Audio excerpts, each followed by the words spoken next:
Oke, shalom semuanya. Perkenalkan, nama saya Juan Riki. Saya ketua youth. Aku ketua youth di Bekasi, di Karawang. Ada juga di Bekasi Kota, ada juga di Karawang. Pelayanan dari umur, sebenarnya dari kecil. Aku pelayanan pertama kali itu di sekolah minggu, dari kecil banget.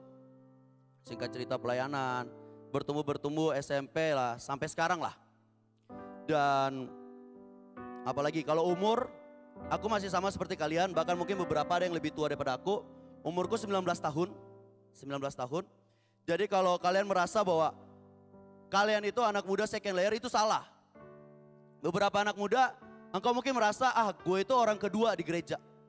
Beberapa gereja pun bahkan beberapa yang berkata, udahlah anak muda itu cuma orang-orang kedua yang duduk di bangku dan ngeliatin kita. Tapi itu salah. Karena saat-saat sekarang, zaman-zaman sekarang, Tuhan tuh sedang memakai anak-anak muda. Tuhan sedang memakai engkau, Tuhan sedang memakai saya. Tuhan gak pernah lihat background kita, Tuhan gak pernah lihat seberapa engkau taat di hadapan Tuhan. Enggak, bukan itu.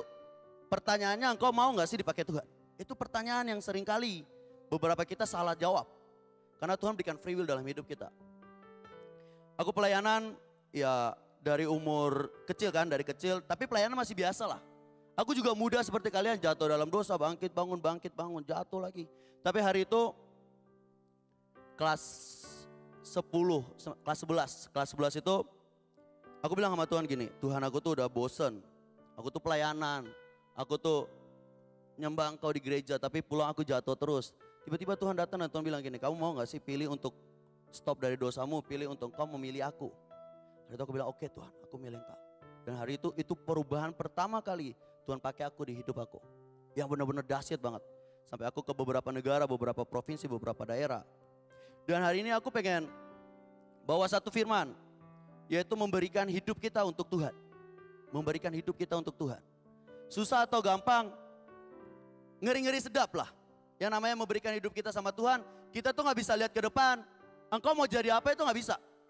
Saat kita memberikan hidup kita ke Tuhan, sorry saya mesti berkata, kalau di dalam Mazmur seperti engkau menaruh pelita di kakimu. Engkau gak tahu sejauh ke depan engkau akan jadi apa, engkau gak tahu, engkau cuma bisa lihat sekelilingmu. Itu namanya memberikan hidup buat Tuhan. Tapi ada namanya jaminan Tuhan dalam hidup setiap kita. Hari ini kita tahu bahwa kita hidup di masa yang bukan semakin hari semakin baik. Yang engkau tahu hari-hari ini semakin hari semakin jahat, boleh angkat tangan. Yang engkau tahu hari-hari ini semakin hari semakin iblis bekerja dengan sangat dahsyat. Boleh angkat tangan. Yang engkau tahu semakin hari ini semakin susah. Dan sekarang engkau lihat deh berapa banyak kursi yang kosong di tempat ini. Berapa banyak orang memilih untuk gak gereja di rumah. Cuma gara-gara takut penyakit. Tapi toh tetap bikin dosa kok. Hari-hari ini bukan hari-hari yang semakin baik. Dan engkau kalau berpikir, wah enggak lah. Saat COVID ini selesai, hidup saya akan enak. Enggak saudara-saudara. Karena waktu Tuhan semakin hari semakin dekat. Dan pertanyaannya, seberapa banyak orang yang akan dibawa iblis untuk murtad? Seberapa banyak orang yang dibawa iblis untuk murtad? Seberapa banyak orang yang akan berkata, kita tuh anak muda yang khotbah, yang main musik, biarlah orang-orang tua. Biarlah Cici Kristi di tempat ini. Udahlah kita anak muda, kita ngurusin apa cita-cita kita ngurusin masa depan kita. Beberapa anak muda engkau berkata, udahlah biar yang rohani aja yang pelayanan. Tanpa kau sadari kita juga kadang yang rohani juga bikin dosa kok. Sama lah. Tapi pertanyaannya saat kita memilih hidup kita untuk taruh di bawah kaki Tuhan. Saat kita memilih untuk Tuhan, ini hidupku yang penuh dosa, aku masih muda. Tapi aku taruh hidupku di bawah kaki Tuhan. Mari sama-sama kita buka di dalam Ayub 32.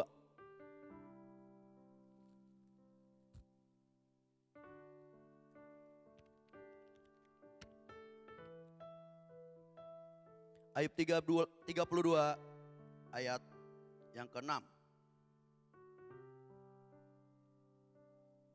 Ayub 32 ayat yang ke-6. Dan yang ke-6 dan 9. Saya akan bacakan buat setiap kita. Ayat yang ke-6 berkata gini.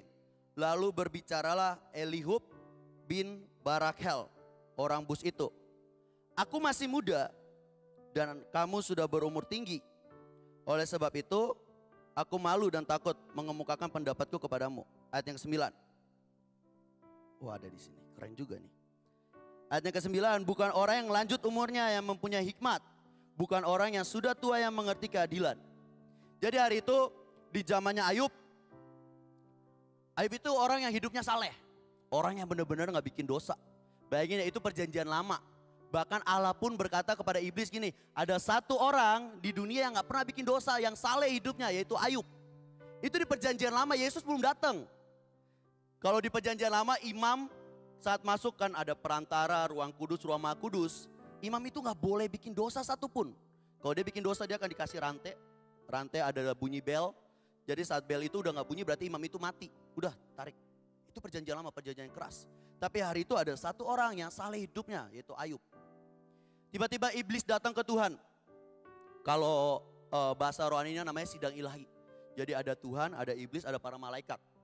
Kalau zaman sekarang ada manusia juga. Makanya pada saat Musa datang di hadapan Tuhan, dia pakai talit. Itu namanya sidang ilahi. Wah, panjang lah kalau saya cerita tentang sidang ilahi. Hari itu iblis datang dan iblis pengen buat musibah di bumi. Tapi Yesus bilang gini, iblis engkau lihat ada satu orang yang saleh hidupnya. Ada satu orang yang dia takut Tuhan, yang dia memberikan hidupnya buat Tuhan, yaitu Ayub. Dan iblis bawa ke Tuhan gini, iyalah dia saleh karena engkau memberikan dia berkat. Karena engkau memberikan dia kesehatan, karena engkau memberikan dia keluarga. Coba kamu kasih dia penyakit. Dan tiba-tiba Tuhan berkata, oke lah lakukanlah apa maumu, tapi jangan ambil nyawanya. Tiba-tiba iblis kasih dia penyakit. Penyakit kalau gak salah kusta hari itu. Dan singkat cerita, Ayub masih tetap saleh di hadapan Tuhan. Ayub masih tetap dengan pendiriannya bahwa Tuhan itu selalu baik. Tapi singkat cerita iblis datang lagi di hadapan Tuhan dan iblis berkata, Tuhan, Ayub masih setia. Dan Tuhan berkata, iya, kamu lihat dia masih saleh, dia masih tetap menyembahku, dia masih tetap berikan hidupnya yang kudus kepadaku. Dan iblis bilang lagi, iyalah dia masih punya keluarga Tuhan. Dia masih punya anak, dia masih punya istri. Dan ya iyalah dia masih ada penguat di keluarganya. Dan Tuhan bilang, terus kamu maunya apa? Engkau ambil keluarganya. Dan Tuhan bilang, lakukanlah seperti apa maumu, tapi jangan ambil nyawanya. Singkat cerita, iblis ambil anak-anaknya, meninggal semua tuh anak-anak. Istrinya kabur, istrinya bilang, Ayub lu gila ya? Tuhan itu udah sejahat ini, lu masih tetap nyembah Tuhan tuh gimana sih ceritanya? Singkat cerita, waduh jatuh, maaf. Oke, saya kayaknya taruhnya di sini aja. Singkat cerita, istrinya kabur, keluarganya semua anak-anaknya mati. Dan Ayub tiba-tiba didatengin oleh 3 temannya. 3 teman deket nih, best friend. Teman-temannya datang dan teman-temannya lihat Ayub itu kan dulu diberkati Tuhan. Tapi tiba-tiba semua ternaknya mati, keluarganya gak ada dan teman-temannya bilang gini, Ayub kayaknya lu bikin dosa ya. Bayangin gak sih sejahat manusia itu sejahat itu. Gak tahu masalahnya apa datang-datang ngejudge. Lu bikin dosa ya makanya Tuhan marah. Lu bikin dosa ya makanya semua berkat lu diambil sama Tuhan. Dan Ayub masih gebantah, Ayub bilang gini, gue gak bikin salah apa-apa kok. Berzina enggak, bikin dosa enggak, memberontak enggak. Gue hidupnya saleh. Dan teman-temannya bilang gini, enggak mungkin. Karena hari itu kalau kamu hidup saleh, Tuhan pasti memberkatimu. Karena itu perjanjian lama. Kalau engkau takut Tuhan, pasti Tuhan memberkatimu. Tapi kamu lihat semua ternakmu mati, semua keluargamu ninggalin engkau kena penyakit, engkau tinggal seorang diri. Dari ayat ke 1 sampai 3 Ayub tuh mengucap syukur. Tapi ayat 3 sampai ke 31 Ayub bersungut-sungut di hadapan Tuhan. Ayub bilang benar juga ya. Tuhan mengapa engkau sejahat ini di hidupku? Tuhan mengapa engkau mengambil semua ternak? Tuhan mengapa engkau ngambil semua yang aku punya? Dari ayat 4 sampai ayat 31. Saat teman-temannya datang tuh. Tapi di ayat 32 ada yang aneh. Tiba-tiba ada satu anak muda namanya Elihu. Elihu ini datang dan Elihu ini anak muda dan dia bilang gini, Ayub. Dan ketiga temannya dia bilang gini, gak ada yang salah, Tuhan gak salah. Ayub engkau gak salah, coba engkau pikirkan seberapa kebaikan Tuhan di hidupmu. Seberapa besar berkat Tuhan yang Tuhan kasih di hidupmu. Masakah saat Tuhan ambil itu engkau marah? Saat itu tiba-tiba Ayub bertobat. Jadi saat ini anak muda, engkau jangan merasa engkau tuh orang kedua di gereja. Enggak, anak muda Tuhan tuh pakai hidup setiap kita. Bayangin Ayub udah berumur tinggi, udah diberkati Tuhan, hidupnya saleh, tiba-tiba bertobat cuma gara-gara satu orang yaitu Elihu. Elihu datang dan Elihu bilang, masakah engkau cuma mau berkat dari Tuhan? Ingatlah akan semua kebaikan Tuhan di hidupmu. Aku masih muda, aku gak enak untuk khotbahin engkau, tapi aku mesti beritakan kebenaran di hadapanmu. Dan tiba-tiba hari itu suddenly Ayub bertobat. Engkau anak-anak muda, engkau akan dipakai Tuhan. Jangan minder. Jangan minder sama orang-orang tua. Saya tuh malu sama Cik Kristi, stylenya lebih bagus daripada saya udah berumur. Jangan malu, Tuhan masih tetap pakai engkau. Dan selanjutnya, mari sama-sama kita buka di dalam 2 Raja-Raja 22 ayat 1. 2 Raja-Raja 22 ayat 1.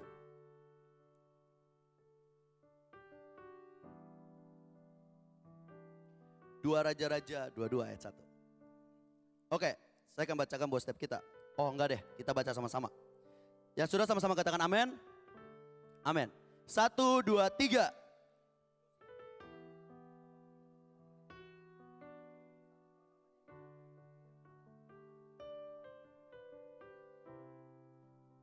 Ini aku baca sendiri nih. Ayo sekali lagi kita baca. 2 Raja-Raja 22 ayat 1. Oke, 1, 2, 3.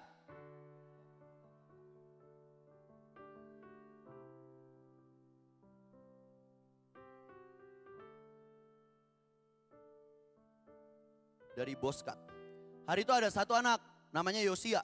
Dia masih berumur berapa? 8 tahun. Yosia ini punya papa namanya Amon. Amon ini raja sebelum Yosia. Amon ini jahat. Amon itu buat patung berhala. Amon itu buat semua orang menyembah berhala. Kalau kalian baca di pasal sebelumnya ada nama papanya Amon. Terus Yosia ini punya kakek namanya Manasye. Manasye itu juga jahat. Sama kayak Amon, sama kayak anaknya. Manasye itu buat semua bangsa Israel menyembah patung hari itu. Menyembah benda-benda berhala. Dan singkat cerita Yosia ini lahir. Yosia ini lahir, papanya jahat, kakeknya jahat. Tapi ada yang aneh. Yang Yosia lakukan adalah membangun bait Allah. Yang Yosia lakukan adalah dia takut akan Allah. Kenapa sih? Apa sih yang membuat Yosia itu tiba-tiba bisa cinta Tuhan? Jawabannya adalah ada satu imam namanya Imam Hilkia. Ada satu imam namanya Imam Hilkia. Imam itu yang membawa Yosia itu ke bait Allah setiap hari. Imam itu tuh harus sembunyi dari papanya Yosia. Saat ketemu papanya Yosia mungkin imam itu akan dipenjara, tapi dia meresikokan dirinya untuk bawa Yosia ke dalam bait Allah. Imam Hilkia hari itu yang membawa Yosia. Dan tiba-tiba suddenly Yosia bertobat dan dia membangun bait Allah pada zaman itu.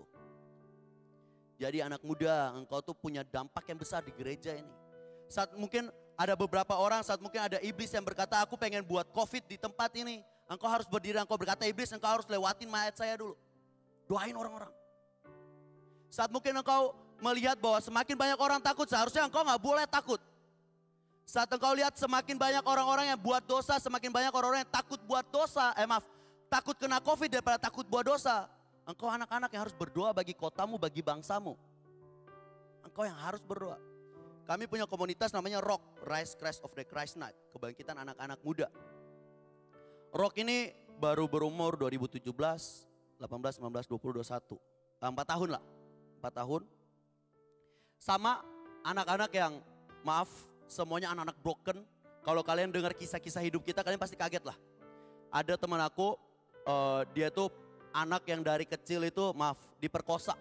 Teman cewek. Perkosa terus tiba-tiba cinta Tuhan lah pokoknya. Jadi ROK itu bukan anak-anak yang alim. Anak-anak yang dari Gua Adulam. Aku ketemu pemimpinku habis berantem. Jadi aku habis berantem keluar dari kantor pemimpinku nanya. Kamu Juan ya? Iya kok. Karena terkenal nakal. Kamu mau gak masuk sekolah pelayanan di sekolah ini? Aku bilang apa pelayanan apa? ROK. Aku bilang celana. Itu pertama kali aku nih angkatan pertama. Aku bilang apa celana? ROK apa ROK? Celana. Padahal di Alkitab berkata ROK ialah batu karang yang hidup. Bahkan Allah mau tidak bisa menguasainya. Petrus. Dan aku bilang enggak lah kok, aku mau pelayanan. Banyak banget. Aku nyontek. Wah koko ini koko yang baik lah. Aku nyontek dia datang ke kantor marah-marahin. Yang sama. Tapi suddenly saat Tuhan pakai hidupku. Saat Tuhan ubah hidupku. Saat tiba-tiba Tuhan datang dan Tuhan hampiri aku bisa pelayanan kemanapun aku berada. Jangan seorang pun menganggap engkau rendah karena engkau muda. Tapi beritakanlah Injil kemanapun engkau berada. Bukan soal seberapa hebat hidup kita, bukan soal seberapa alim hidup kita. Tapi maukah engkau dipakai Tuhan? Ada banyak di Alkitab, Elihub, Yosia. Ada banyak anak muda di Alkitab. Tapi kebanyakan anak muda mereka gak mau memilih Tuhan. Itu sih masalahnya. Aku kemarin cerita sama Christian. Banyak kesaksian-kesaksian hidup. Dan banyak banget perjalanan hidup sama Tuhan. Ngeri-ngeri sedap lah. Ngelawan dukun. Wah banyak naik gunung, turun gunung, ngelihat setan. Banyak hal. Dan pelayanan ini emang seru. Jadi kita gak pernah pelayanan, maaf kita gak pernah cuma di gereja aja. Karena kan di Alkitab berkata gini, beritakanlah Injil dari Samaria, Yudea sampai ke ujung bumi. Jadi kalau engkau cuma duduk di sini dan engkau cuma nerima sesuatu khotbah, itu salah. Seharusnya saat engkau keluar engkau harus beritakan Injil. Itu yang benar, karena itu yang Alkitab tulis. Saat engkau keluar harusnya engkau khotbahin orang, saat engkau keluar, saat engkau lihat orang miskin, engkau mesti penginjilan, engkau beli apakah, punya uang berapa engkau kasih ke dia. Dan itu yang namanya pelayanan. Hari itu aku dengar khotbah, tiba-tiba singkat cerita aku pergi tuh penginjilan tuh.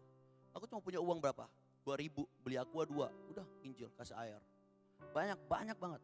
Dan jangan saat engkau dengar khotbah engkau cuma nyampein khotbah di sini itu salah.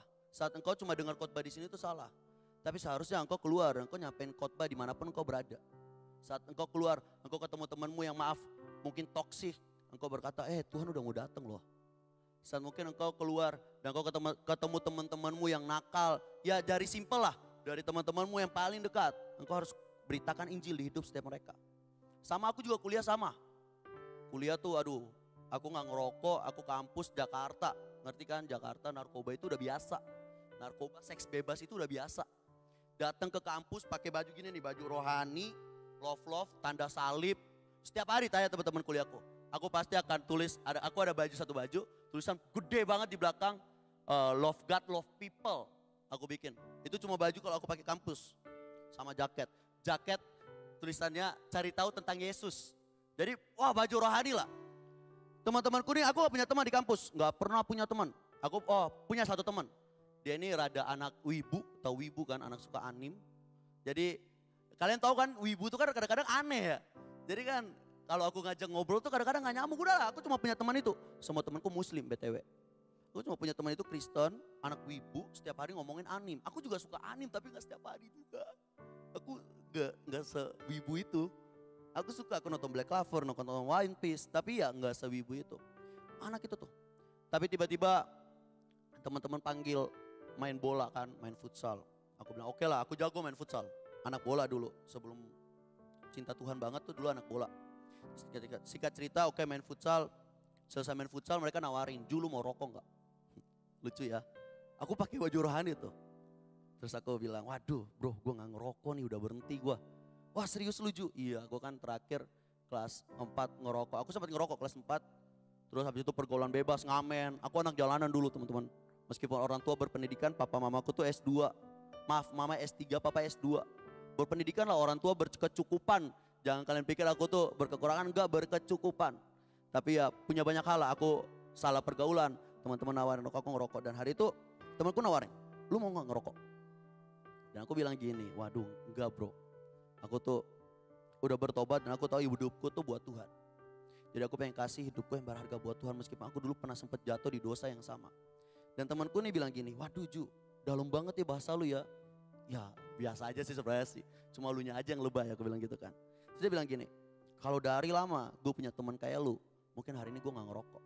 Kalau dari lama gue punya teman kayak lu, mungkin hari ini gue gak akan jatuh dalam banyak cobaan. Banyak teman-teman, aku juga sama seperti kalian. Aku pernah satu kali ngajakin teman, aku kan tinggal ngekos sendiri di Bekasi, merantau.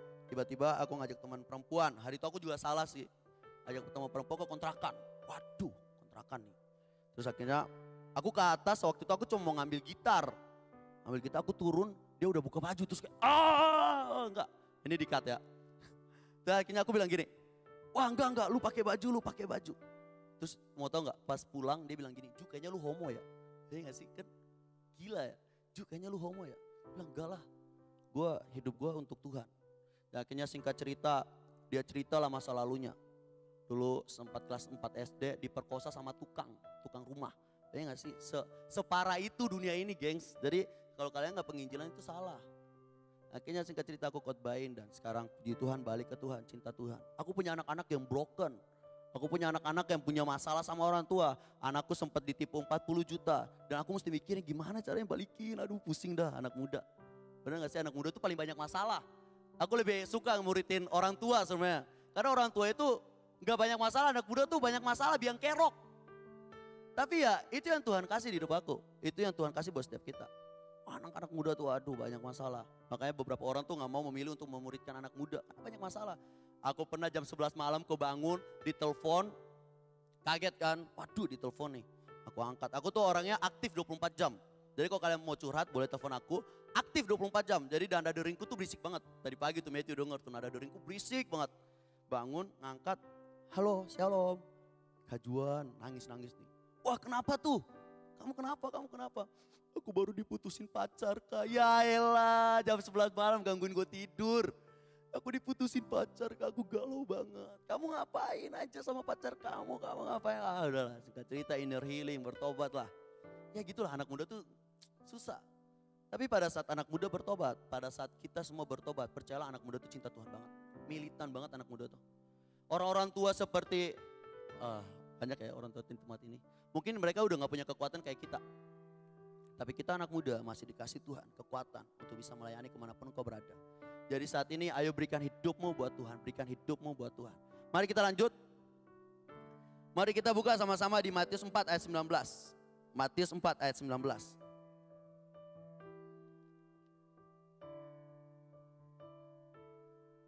Matius 4 ayat 19. Saya ganteng banget ya di TV. Matius 4 ayat 19. Matius 4 ayat 19. Oke. Yang sudah sama-sama katakan amin. Pelan banget. Yang sudah sama-sama katakan amin. Amin. Oke, kita akan baca sama-sama. Kita akan baca sama-sama ya, bukan cuma saya ya. Kita akan baca sama-sama. 1, 2, 3.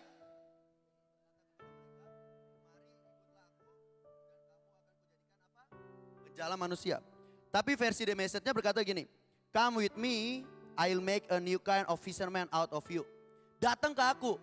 Aku akan buat kamu menjadi jenis yang berbeda daripada cuma penjala ikan yang biasa. Jadi hari itu Yesus jalan di Galilea. Jalan, sembari jalan gitu. Yesus pelayanan umur berapa? Ada yang tahu? Yesus pelayanan pertama kali umur berapa? 30 tahun. Ya, ini ingat ya. Yesus pertama kali pelayanan umur 30 tahun. Jadi saat dia umur 30 tahun, dia ninggalin orang tua. Dia lagi jalan di Danau Galilea. Tiba-tiba ketemu Petrus. Dan kalian mau tahu gak sih Petrus itu umur berapa?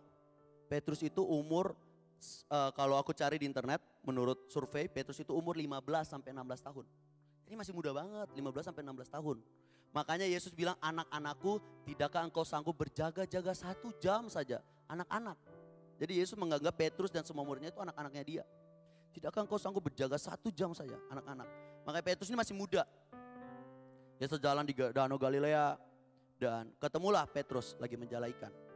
Tiba-tiba Yesus berkata gini, mau gak sih kamu ninggalin jalamu, kamu ikut aku. Aku akan mengubah engkau menjadi penjala manusia. Tapi versi The Message-nya lebih jelas. Yesus berkata gini, mau gak sih kamu ninggalin semua jalamu, kamu ninggalin hidupmu yang lama, kamu ninggalin semua kekotoranmu. Aku akan ubah hidupmu lebih daripada apa yang kamu pikirkan. Come with me, I'll make you a new fisherman out of you. Saya akan buat jenis berbeda lewat hidupmu. Jenis yang paling berbeda yang bahkan mungkin orang-orang akan kaget lewat hidupmu. Dan hari itu Petrus memilih untuk ninggalin jala. Dia ninggalin jalannya, dia memberikan hidupnya buat Tuhan. Tapi ada 2 pertanyaan. Tuhan itu bukan tipikal iblis. Iblis itu kan maksa. Contoh kalian nonton video porno, terus itu akan kesimpan di alam bawah sadar. Kalian akan ngerokok sekali dan akan ketagihan. Itu cara kerja iblis. Tapi cara kerja Tuhan itu lebih ke free will, kehendak bebas. Engkau mau memilih ikut Tuhan, oke datang. Atau engkau mau memilih, aduh Tuhan aku tuh berdosa, aku tuh gak layak ya. Gak bisa. Tapi saat engkau memilih, oke aku berdosa, aku layak, aku datang di hadapan Tuhan. Tuhan ampuni, Tuhan gak pernah lihat kesucian kok, sejujurnya. Tapi kebanyakan orang kan berubah-ubah otaknya. Dan hari itu Yesus berikan free will ke Petrus. Kamu mau gak sih ninggalin jalamu dan ikut aku?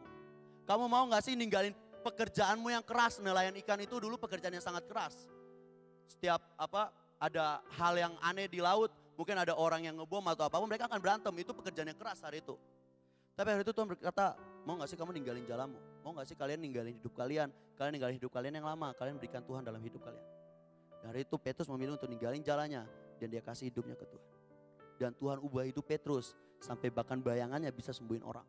Tapi harus ada free will, harus ada kehendak bebas yang Tuhan kasih di hidup kita. Harus ada banyak hal yang Tuhan kasih di hidup kita. Dan seringkali kita anak muda, aku jujur ya, jadi hamba Tuhan, jadi pengkhotbah itu bukan cita-citaku. Cita-cita kajuan apa? Cita-cita kajuan apa? Kok lagi kan? Kajuan apa? Cita-cita aku pengen jadi polisi, pengen jadi dokter, pengen kuliah bagus. Wah, tiga-tiga tuh cita-cita. Kelas 10 masuk IPS, nggak bisa jadi dokter. Kelas 11 pengen jadi polisi, udah bikin badan sispek, udah, wah makanya ini kan sekarang buncit nih kan, pembalasan kan. Udah bikin banyak sispek, udah punya banyak banget planning, tiba-tiba dipatahin Tuhan. Kamu nggak boleh jadi dokter, kamu nggak boleh jadi polisi. Kelas 12 Tuhan aku pengen SBM, SNM, PTN. Nah, kampus negeri. SNM ditolak, SBM ditolak, mandiri ditolak. Udah habis berapa 5 jutaan buat tes doang. Dan Tuhan bilang, udah lalu ngapain sih kasih hidup lu buat Tuhan. Oke Tuhan, aku kasih hidupku. Hari itu aku pergi ke Israel.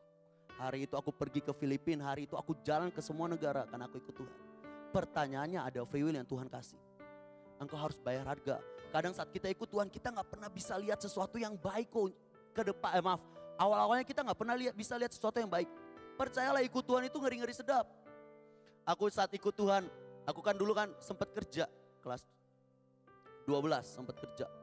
Dan saat aku ikut Tuhan, aduh mesti ninggalin pekerjaan lagi, mesti jadi anak sekolah yang biasa. Udahlah, gak bisa makan di kontrakan, doa Tuhan dalam nama Yesus minta makan. Tiba-tiba ada ibu, kan aku punya panti asuhan.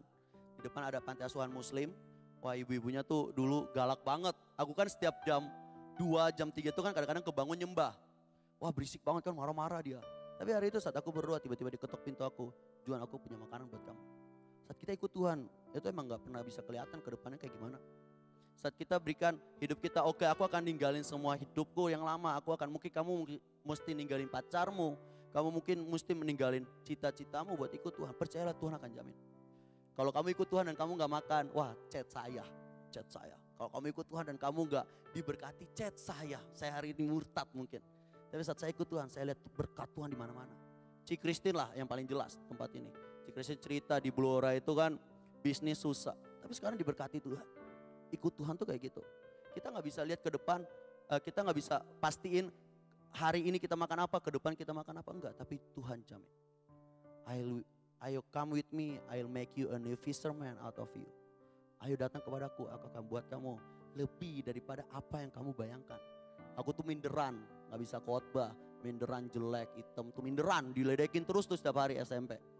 Tapi saat aku bilang, aduh Tuhan, aku tuh minderan, datang apa adanya ke Tuhan. Datang Tuhan, ini hidupku, Tuhan ubah kok. Aku bisa ngomong di depan kalian, aku bisa nyampein firman Tuhan, itu bukan karena aku. Aku akan turun dan aku akan minder lagi. Itu kursi dari tadi tuh kalian lihat dah, aku gemeteran tanganku, main-main cincin. Karena saat aku di bawah, aku sama seperti Juan yang biasa. Tapi saat aku naik dari satu tangga ke satu tangga, tiba-tiba Roh Kudus hinggap dan aku bisa ngomong di depan kalian. Pulang dari sini tetap minder, tetap sama seperti Juan yang biasa. Tapi saat ada Roh Tuhan di hidup kita, Tuhan akan ubah hidup kita. Mari sama-sama kita buka juga di dalam Yohanes 8 ayat 4 sampai 11. Yohanes 8 ayat 4 sampai 11.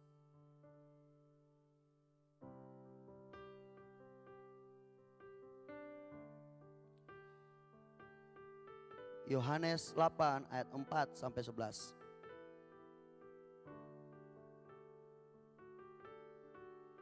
Kita baca ganti-gantian ya. Saya baca keempat, kalian kelima dan seterusnya, kita ganti-gantian.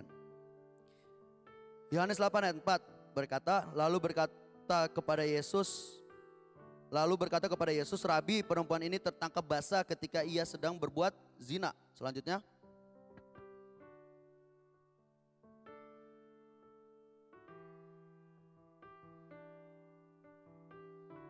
Aku gak mau bacanya kayak gini, ayo semuanya baca. Sekali lagi ayat 5. 1, 2, 3.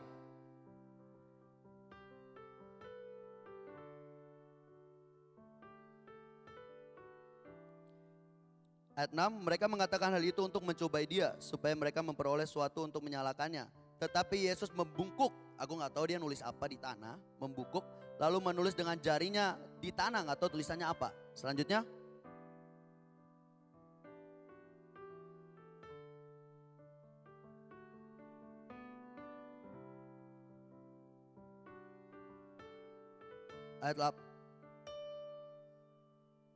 Ayat 8, lalu ia membungkuk pula dan menulis di tanah. Ayat 9 selanjutnya.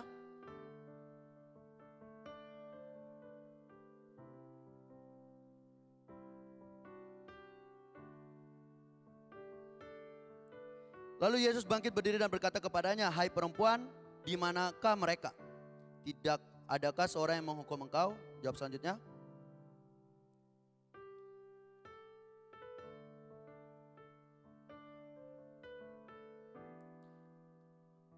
Hari itu ada satu perempuan kedapatan berzina.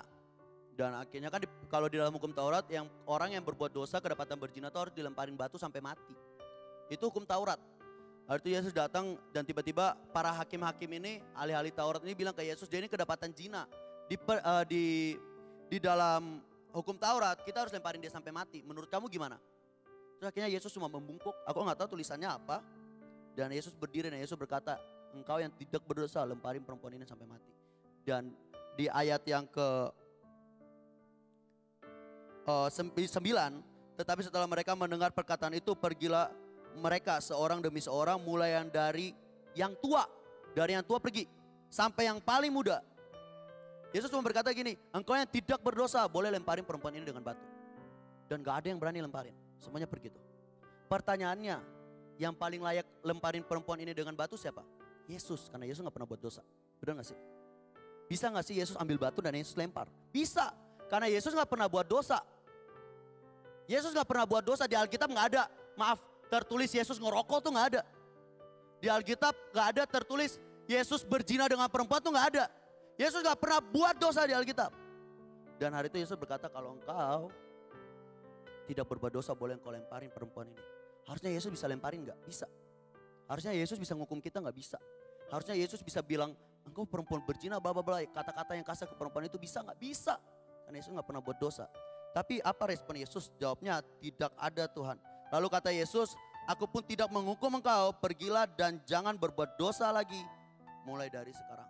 Yesus berkata ke perempuan itu, "Udah, pergi sekarang, aku ampunin engkau, jangan buat dosa lagi." Perempuan ini kayak hidup kita.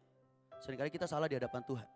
Seringkali saat kita memberikan hidup kita, "Tuhan, aku tuh jatuh lagi. Dan Yesus berkata, "Oke, aku ampunin engkau, meskipun mesti ada harga yang kamu harus bayar." Aku gak bilang Yesus ampunin dan kamu boleh berhak berbuat dosa, enggak. Ada harga yang harus kamu bayar. Tapi saat kamu memilih untuk minta ampun ke Tuhan, Tuhan terima kamu, Tuhan peluk kamu. Dan Tuhan berkata, "Jangan berbuat dosa lagi, pergi." Dan hari itu banyak orang dimenangkan lewat perempuan yang berzina ini. Banyak orang dimenangkan lewat perempuan yang berzina ini. Ada wanita Samaria punya 5 suami. Yesus cuma bilang, "Kamu punya 5 suami cuy, dan gak usah bohong." Dan dia, "Iya benar Tuhan." Selesai pulang dia membuat Samaria satu kota bertobat dan mengikuti Yesus. Ada banyak hal dalam hidup kita, Tuhan gak pernah lihat seberapa buruk backgroundmu. Tuhan gak pernah lihat seberapa buruk hidupmu. Yang Tuhan tahu, yang Tuhan mau lihat hatimu. Maukah gak sih engkau taruh hidupmu di hadapan Tuhan? Mau gak engkau berikan hidupmu di hadapan Tuhan? Aku boleh undang semua pemusik naik? Semua pemusik boleh naik? Singer juga boleh. Tuhan gak pernah lihat seberapa buruk background Petrus, seberapa keras hidupnya. Yang Tuhan mau lihat, seberapakah engkau mau taruh hidupmu di hadapan Tuhan.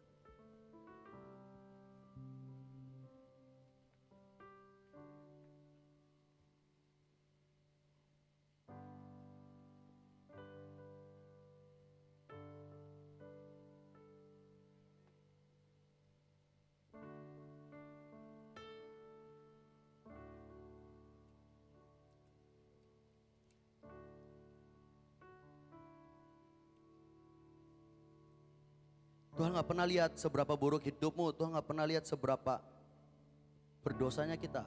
Tapi Tuhan mau saat engkau taruh hidupmu di hadapan Tuhan. Boleh tutup Alkitabmu, boleh tutup matamu. Kita mau sama-sama sembah Tuhan.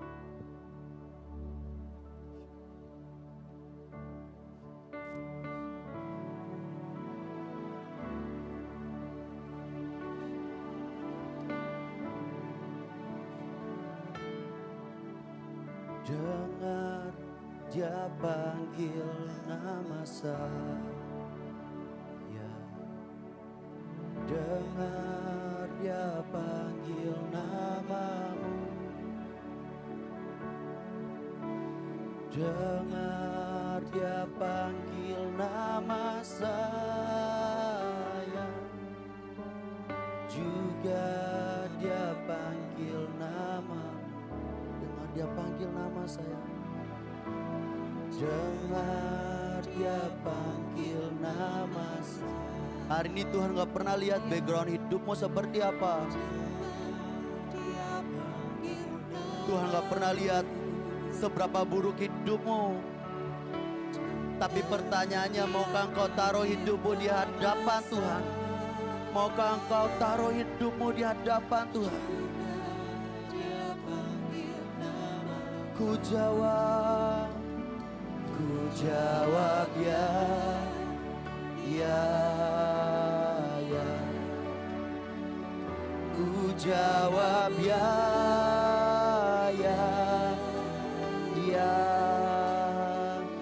Ku jawab ya Tuhan, ku jawab ya Tuhan, ku jawab ya, ya, ya. Dengar dia panggil, dengar dia panggil. Sekenata karabayala sakanata karabayala sakan.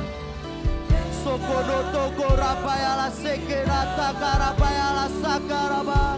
Dengar dia panggil nama saya, juga dia panggil. Ku jawab ya, ya Tuhan. Ku jawab ya. Sokono toko rapayala sakaraba.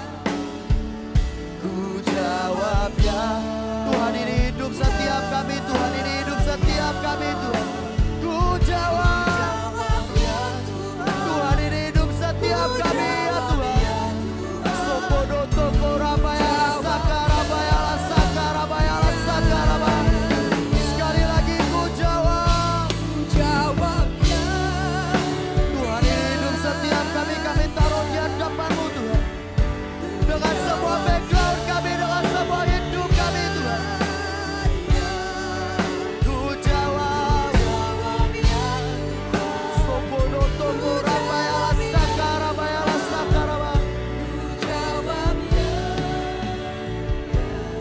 Sekali lagi ku jawab ya. Tuhan ngomong, ada engkau yang terikat dengan satu dosa. Aku gak tahu dosanya apa, tapi kalau engkau merasa engkau terikat dengan satu dosa, bahkan banyak dosa,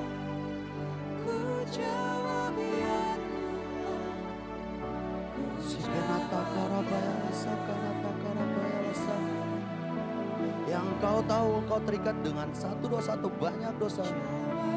Semua tutup matamu. Ini urusan pribadimu dengan Tuhan.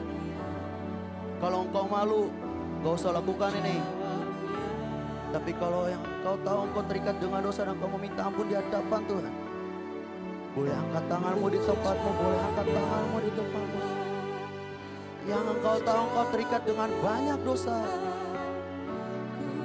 boleh angkat tanganmu di tempatmu teman-teman. Boleh angkat tanganmu di tempatmu. Sekali lagi ku jawab ya. Sekenata karabayala sakanata karaba. Sokodo toko rabayala sakarabayala sakaraba.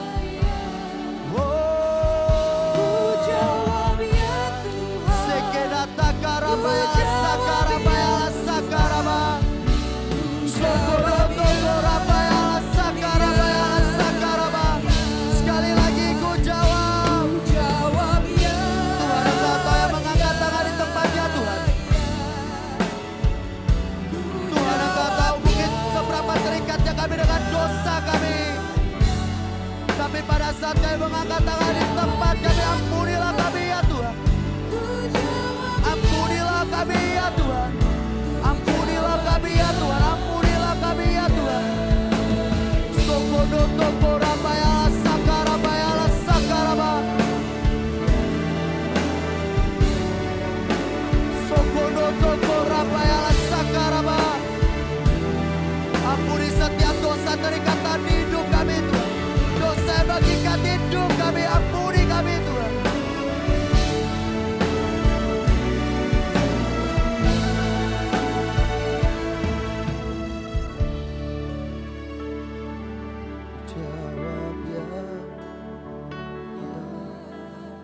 Tuhan, mari berbicara Tuhan. Yang kedua,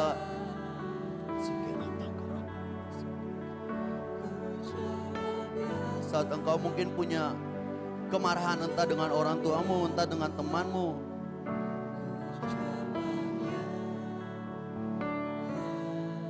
Yang kau mungkin punya kemarahan dengan temanmu, dengan entah orang tuamu.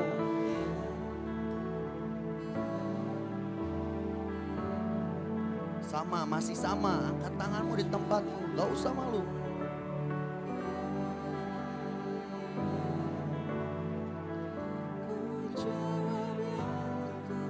Ya mungkin engkau juga di streaming atau di rumah, yang kau punya kepahitan dengan orang tuamu, engkau mesti, dan engkau perlu didoakan, angkat tanganmu juga di rumahmu. Jawab ya. Sekenata karabayala, sekenata karabayala, seken. Ya, ya, ku jawab ya Tuhan, ku jawab ya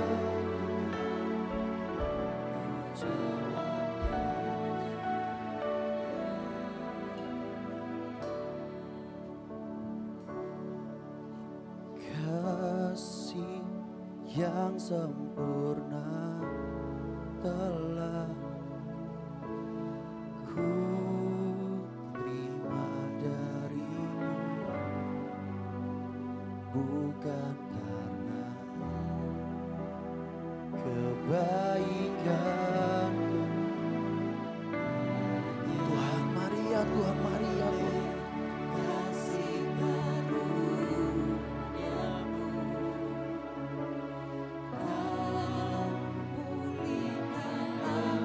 Layakkan kami,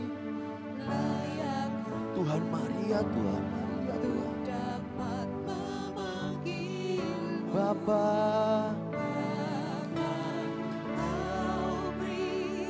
Tuhan, mungkin kami pernah marah, kami pernah kesal mungkin dengan teman kami, dengan orang tua kami. Ampuni kami Tuhan, ampuni kami Tuhan.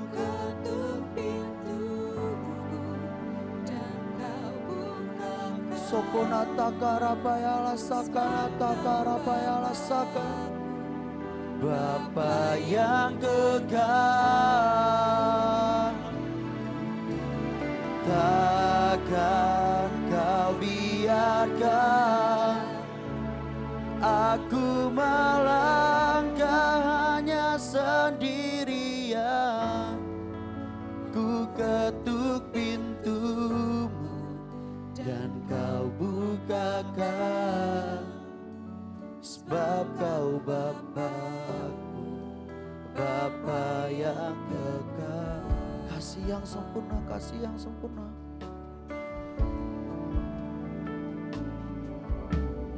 Kasih sekali lagi Tuhan, ini hidup kami Tuhan. Ampuni setiap kesalahan, setiap dosa, setiap kemarahan kami. Ampuni setiap mungkin apapun yang kau gak suka di hidup kami Tuhan. Ampuni ya Tuhan, ampuni ya Tuhan.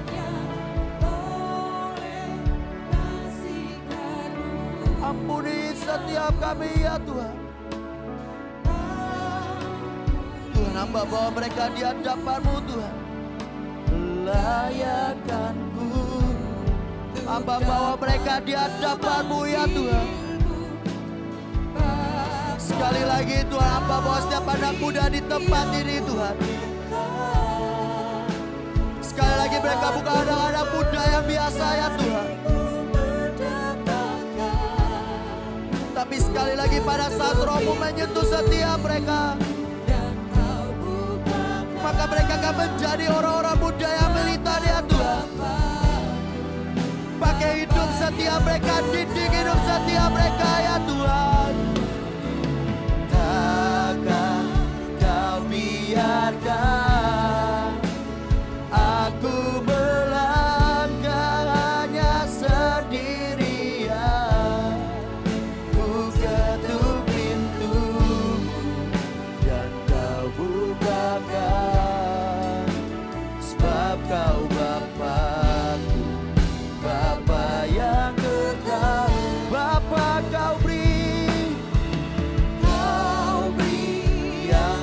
sama-sama kita bangkit berdiri di hadapan Tuhan. Mari sama-sama kita bangkit berdiri di hadapan Tuhan.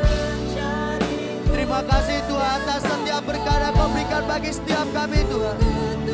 Terima kasih buat setiap keluarga, buat setiap teman, buat setiap hidup kami ya Tuhan. Terima kasih ya Tuhan, terima kasih ya Tuhan.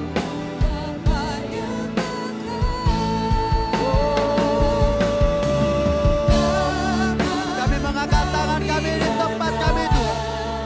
Sekali lagi ini hidup kami, ini hidup kami Tuhan. Pakailah hidup kami kemanapun kami pergi. Didiklah setiap kami, pakailah hidup kami Tuhan. Di dalam nama Yesus, dalam nama Yesus. Ini hidup kami Tuhan, ini hidup kami, ini hidup kami.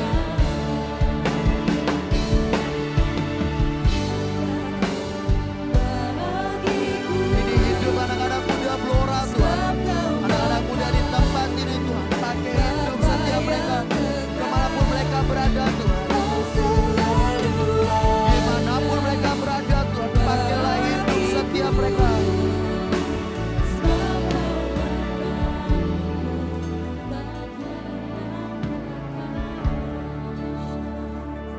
Tuhan sekali lagi Tuhan, hamba sudah selesai, tapi Engkau Tuhan tidak pernah selesai di hidup kami Tuhan. Dimanapun kami pergi, dimanapun tempat Engkau menaruh kami Tuhan. Buat semakin hari kami semakin mengingat akan kebaikan-Mu di hidup kami Tuhan. Buat kami tahu bahwa ada kasih yang besar di hidup kami Tuhan. Buat kami tahu dimanapun kami berada ada mata-Mu yang melihat kami Tuhan. Hamba bawa anak-anak muda di tempat ini Tuhan. Hamba bawa youth ini, hamba bawa leader, pemimpin mereka di hadapan-Mu Tuhan. Semua pemusik, semua apapun hamba bawa di hadapan-Mu Tuhan. Engkau Allah yang terus berperkara dari pertama, pertengahan sampai akhirnya di hidup kami. Engkau yang menentukan setiap destiny, setiap apapun yang kami mungkin lewati di hidup kami ini. Hidup kami, pakailah kami, utuslah kami Tuhan. Di dalam nama Tuhan Yesus, dalam nama Yesus yang percaya sama-sama katakan amin. Thank you.